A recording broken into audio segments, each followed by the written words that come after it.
Je veux vivre pleinement de mon activité. Je veux être libre. Je veux vivre en abondance. Je veux me sentir légitime. Je veux aider un maximum de personnes.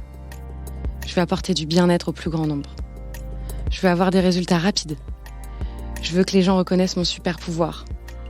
Je veux avoir un impact positif sur le monde. Mais au fait, comment on fait pour arriver à tout ça ?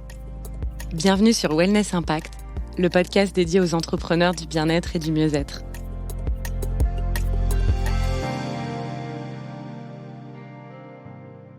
Hello ! Sois le bienvenu dans ce tout premier épisode de Wellness Impact, la nouvelle série de podcasts qui t'aide à développer tous tes projets tournés vers le bien-être et le mieux-être. Je m'appelle Léa Mispoulet, je suis entrepreneur depuis maintenant 4 ans. J'aide les hommes et les femmes à révéler leur potentiel pour mener à bien leurs projets. Si tu veux en savoir plus sur le pourquoi du comment de ce podcast, et notamment sur mon parcours, je t'invite à écouter l'épisode 0. Aujourd'hui, nous allons parler d'un sujet bien connu des praticiens, des coachs et tous ceux qui évoluent dans le secteur du bien-être et du mieux-être et qui connaît une ampleur grandissante auprès du grand public depuis maintenant plusieurs années, par le biais notamment d'ouvrages devenus des best-sellers ou encore d'innombrables contenus sur les réseaux sociaux comme YouTube ou TikTok. Leur point commun, la promesse de vous révéler les secrets pour attirer dans votre vie tout ce que vous désirez. Vous l'aurez sans doute compris, nous allons parler d'un concept aux multiples dénominations. Abondance, manifestation ou la plus célèbre d'entre elles, la loi de l'attraction. Pour résumer cette idée en quelques mots, si je visualise mes objectifs au point qu'ils soient réels dans mon esprit, ils finiront par le devenir dans ma vie. Mais, me direz-vous, c'est exactement ce que nous répète Émile Coué avec sa fameuse méthode d'imagination positive depuis plus d'1 siècle. Je vous répondrai que vous avez totalement raison. Des études en neurosciences ont depuis prouvé que le cerveau ne faisait pas la différence entre une situation visualisée et une situation réelle. Autrement dit, plus on s'auto-persuade qu'on est capable, plus on maximise les chances de l'être et inversement. Cela va sans dire, et c'est souvent la critique faite à l'imagination positive. Rien ne s'obtient sans un réel investissement personnel, une bonne connaissance de soi, une foi profonde en son potentiel et bien sûr, une capacité à accepter les éléments qui sont hors de notre champ de contrôle. On l'a vu, l'idée d'attirer l'abondance repose sur la loi de l'attraction. Mais concrètement, qu'est-ce que ça veut dire ? La loi de l'attraction est fondée sur la croyance que chacun de nous est responsable de ce qu'il attire dans sa vie, que ce soit positif ou négatif, consciemment ou non, et ce par la fréquence à laquelle vibrent nos émotions et nos pensées. Ainsi, plus la fréquence de nos vibrations est élevée et donc positive, plus nous attirons ce que nous désirons et inversement. Elle se met en pratique par des exercices qui visent à nous charger d'énergie positive au quotidien.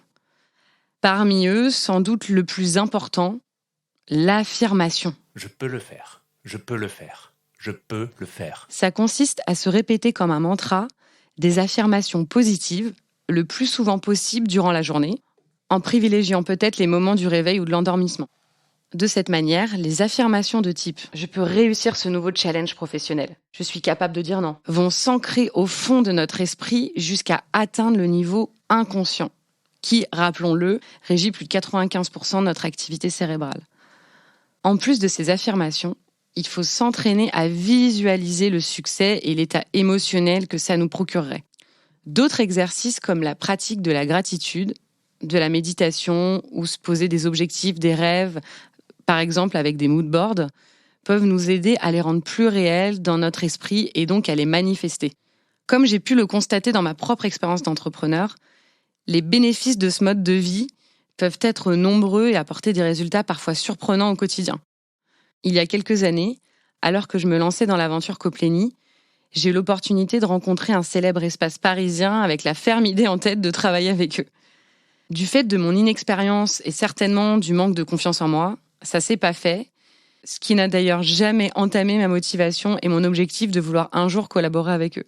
J'ai donc continué mon chemin sans jamais perdre de vue ce rêve professionnel. 2 ans plus tard, alors que j'avais gagné en confiance et en expérience, on a été amené à se recontacter et on est devenus partenaires. Alors évidemment, il y a plein d'exemples que je pourrais vous donner. Celui-ci en est un. Je pratique également ces méthodes pour atteindre mes objectifs financiers mensuels ou en définir de plus ambitieux. Je me trouve alors dans un état de conscience et de sérénité qui me donne l'énergie de tout mettre en œuvre pour y arriver, sans trop me poser de questions ni laisser place au doute. En plus de m'apaiser au quotidien, toutes ces pratiques m'ont appris à être plus patiente et disciplinée en fait dans ma vie personnelle comme professionnelle, plus sereine aussi dans mes décisions, plus ambitieuse dans mes projets. La capacité à avoir confiance en ses intuitions, en ses choix, n'est pas forcément innée. Elle est le fruit d'un travail intérieur, d'un questionnement bienveillant et constructif, d'un brin d'audace et d'expérience. Pour conclure, je dirais qu'attirer l'abondance, ce n'est pas attendre que ce que l'on veut nous tombe tout simplement dans les mains parce qu'on l'a invoqué. Mais c'est tout au contraire, se donner pleinement les moyens de réussir afin d'être en harmonie et en paix avec ce qu'on désire. C'est croire que la vie, peut-être même que l'univers, se reflètera dans nos actions. Dans l'entrepreneuriat, c'est finalement se persuader que ton projet va marcher et faire tout ton possible jusqu'à ce que les planètes s'alignent. À mon sens, je le considère comme un des leviers pour développer sereinement ton activité. Et n'oublie pas, la magie existe pour celles et ceux qui y croient.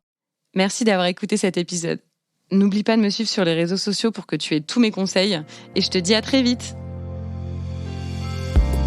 Merci d'avoir écouté cet épisode. J'espère qu'il sera t'aider et t'éclairer. N'hésite pas à le diffuser à un maximum de personnes. Et n'oublie pas de t'abonner sur mon compte Instagram léa.misspoulet. À bientôt!